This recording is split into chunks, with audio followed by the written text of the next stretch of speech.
Right இல்லை உங்கள் ஆதங்கம்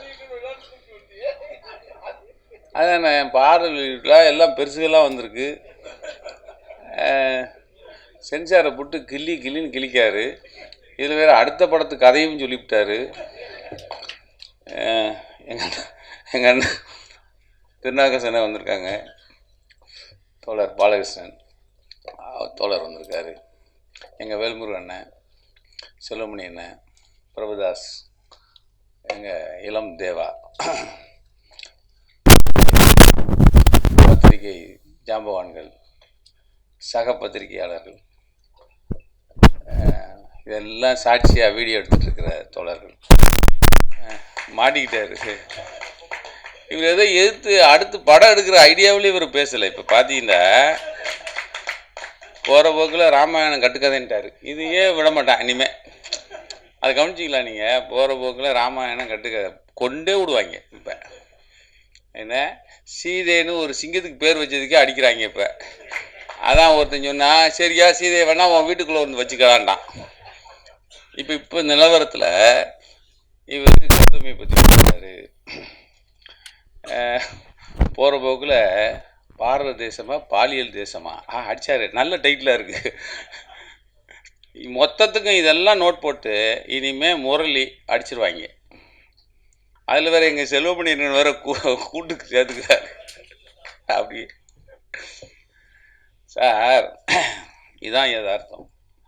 இதுக்குள்ளே தான் வாழ்கிறோம், இதுக்குள்ளே தான் ஜெயிக்கிறோம், இதுக்குள்ளே தான் போகணும். நீங்கள் நானே காம்ப்ரமைஸ்ன்னு சொல்ல வரல. நீங்கள் அதாவது பாடல் வெளியீட்டு விழா 6 மணி போட்டதுண்ணே, மணி என்னண்ணே இவரே 1 மணி நேரம் பேசினாருண்ணே. இப்போ எங்கள் பெருசுகள்லாம் பேசி எப்போ நீங்கள் வீட்டுக்கு அவர் சோறு வேறு ரெடி பண்ணியிருக்காங்கன்னு நினைக்கிறேன். இல்லை, நல்ல ஹோட்டலு, நல்ல டீலாம் வந்துச்சு, அதனால் நல்ல ஹோட்டலாக இருக்குன்னு நினைக்கிறேன்.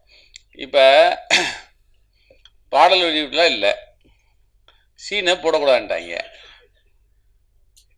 அப்புறம் எதுக்கு இது? வாசல்லே நின்று போய் சொல்லிக்கலாம்ல, நீங்கள் கொஞ்சம் நாள் கழிச்சு போடுவோம் அப்படின்னு சொல்லிக்கலாம். செலவு தானே. இவர் வேற, இவர் தான் ப்ரொடியூசரா. இது உண்மையிலேங்க நான் இந்த சினிமாக்குள்ளே வராத காரணமே தான். ஏன்னா நம்ம எடுத்த மணல் மேடு பற்றி சொன்னாரா, நம்ம செய்தி அட்டப்படமாக வந்தது தான். பொள்ளாச்சி நம்ம பண்ணது தான். மணிப்பூர் நம்ம பண்ணியிருக்கோம். இது எல்லாமே நம்ம பண்ணியிருக்கோம். பண்ணதோடு நான் அப்படி போயிட்டேன். இது தேவையா? அது இதில் வேற வீரியமாக பேசுகிறாரு சென்சார். யோ, அதை நம்பி தான் படமே. இப்போ நம்ம படத்தானே ஒருத்தர் சொன்ன, நாங்கள் ஒரு கூஸ் முனுசாமி வீரப்பண்ணு ஒரு டாக்கு சீரிஸ் பண்ணியிருக்கோம். எல்லோரும் கேட்டாங்க, இது சினிமாவே பண்ணியிருக்காமா? விளங்கும்.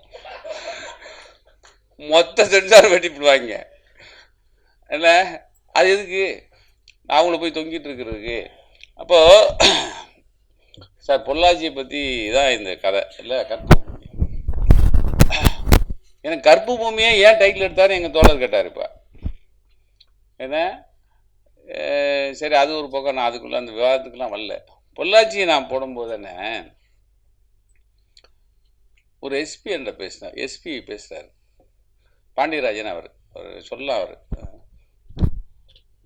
இந்த வீடியோ தவிர மற்ற வீடியோ எவனாவது போட்டால் உள்ளே வைப்பேங்கிறார். மொத்தம் 1100 வீடியோ. ஆனால் என்கிட்ட வந்தது 3 தான். அதுக்கடுத்து கொஞ்ச நேரத்தில் ஒரு கலெக்டர், கோவை கலெக்டரு, அவர் ப்ரெஸ் மீட்டை கொடுக்குறாரு. யாராவது இந்த வீடியோவை போட்டால் அரசு அவர்கள் மேல் தக்கபடி நடவடிக்கை எடுக்கணும்னு அவர் கொடுக்குறாரு. எது? கோவை கலெக்டர்.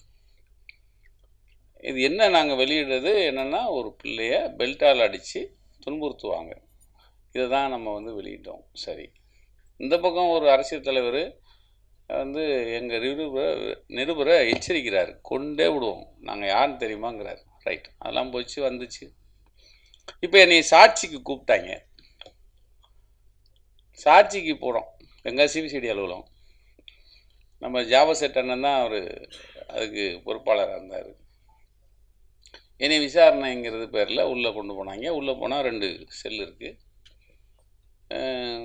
ஒரு சின்ன டேபிள், அந்த பக்கம் ஒரு எஸ்பி, 2 எஸ்பி இருந்தாங்க. இப்போ ஒரு அம்மா வந்து பாலியல் தொந்தரவு கொடுத்துட்டாங்கன்ட்டு ஒரு டிஜிபி மேலே கொடுத்துச்சுல, அந்த அம்மா தான் நிஷா. இன்னொரு எஸ்பி இருந்தாங்க, அவங்க பேர் ராஜேஸ்வரி. அவங்க யாருன்னா கக்கன் பேத்தி. 2 பேர் தான் என்கிட்ட கிராஸ் பண்ணுறாங்க. கக்கன் பேத்தி எப்படி உட்காந்துருக்குன்னா, அவங்க கால் மேலே கால் போட்ட கால் என் காலுக்கிட்ட வந்து நிற்கி, கக்கன் பேத்தி, அதனால் மரியாதையை சொல்கிறோம். இப்போ சொல்லுங்கள், நான் இது எதுக்காக இன்ட்ராகேஷனா இல்லை சாட்சிக்கு கூப்பிட்டீங்களான்னு கேட்குறேன்.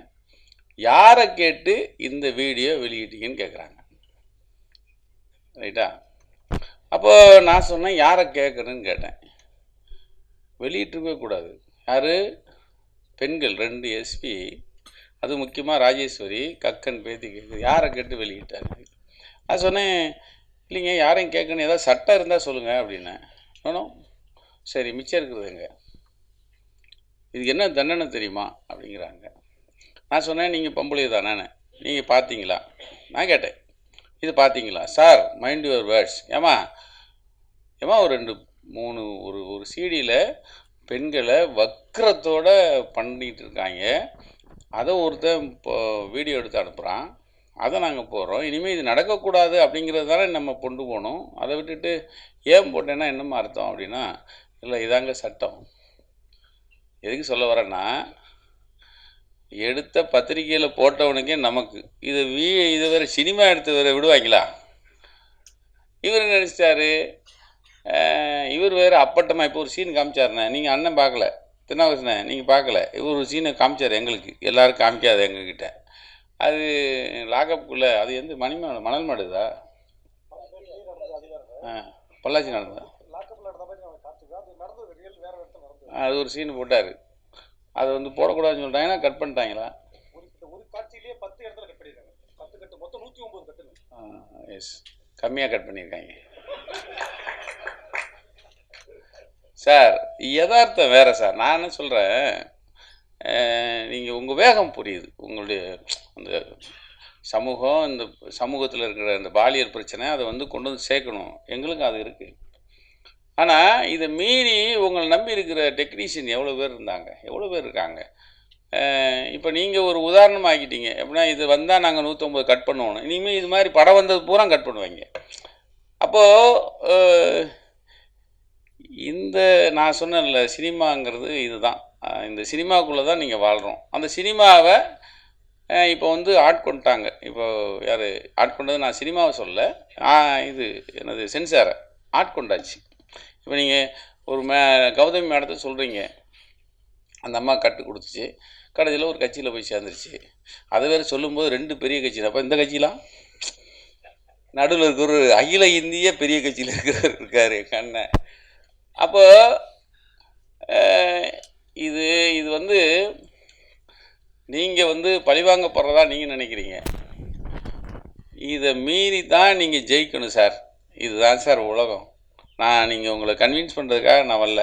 இதில் நாங்கள் சேர்ந்து சென்சார் போர்டில் போய் இப்போ நாங்கள் சொல்ல முடியுமாண்ணே, நம்ம சொல்ல முடியுமா போய் ஏங்க வெட்டினீங்க கொஞ்சம் குறைங்கன்னு சொல்ல முடியுமா?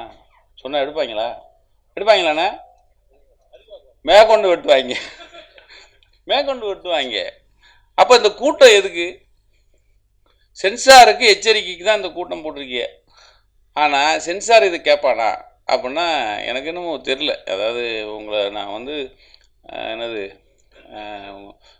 உங்களுக்கு வந்து உங்களோட வீரியத்தை நான் வந்து குறைச்சி மதிப்பிடுறேன், இல்லை உங்களுக்கு தைரியத்தை நான் வந்து குறைச்சி மதிப்பிடுறேன் அப்படிலாம் சொல்ல. ஆனால் இது ஒரு பெரிய இன்வெஸ்ட்மெண்ட்டு. இந்த இன்வெஸ்ட்மெண்ட்டை போட்டிருக்கீங்க. இதை மீறி வந்து எங்கேயோ தவறு நடந்துகிட்ருக்கு. இப்போ நீங்கள் அடுத்த கதையும் நான் மணிப்பூருங்கிற விஷயத்தை சொன்னேன். நீங்கள் வந்து சென்ட்ரல் கவர்மெண்ட் சார்ந்திருக்கிற அந்த என்னது சென்சார் போர்டு எப்படி சார் மணிப்பூருங்கிற டைட்டில் விடுவாங்க? எப்படி விடுவாங்க? நீங்கள் வந்து நீங்கள் இந்தியாவே பார்த்துட்டு இருக்கிற ஒரு பாலியல் பிரச்சனை, நாங்கள் எதுவுமே பண்ணலை, இன்றைக்கும் மறுபடியும் அதே பூமியில் மறுபடியும் நடக்குதுங்கிறான். நீங்கள் இது போய் சென்சார் வந்து அதை எப்படி விட்டுருவாங்கன்னு நீங்கள் எப்படி நம்புறீங்க? எனக்கு ஒன்றும் புரியலை. ஆக சார், நான் சாட்சியாக தான் வந்தேன். என்னென்னா, பொள்ளாச்சி எடுத்துட்டேன், இது எடுத்துட்டேன்னு எங்கள் நண்பர் வந்தார், இந்த மாதிரி முரளி வந்தாங்க, இந்த மாதிரி நான் உங்கள் புக்கை நான் படிக்கிறேன், அதான் தப்பாகி போச்சு. மணல்மேடு விஷயத்தை அப்போயே நான் அட்டைப்படத்தில் பண்ணேன் 94ல். என்ன அது பாலியல் பிரச்சனை. ஒரு பிள்ளை, ஒரு குடும்பம் பையனை தேடி வந்த தேடி வந்து வீட்டுக்கு போகிறாங்க. அந்த இருக்கிற அந்த பிள்ளையை தூக்கிட்டு போகிறாங்க. பிள்ளை காணாமல் கூட்டு போனவங்க திரும்பி வரலையேன்னு போய் பார்க்குறாங்க. அந்த பிள்ளை சிதைச்சிட்டாங்க.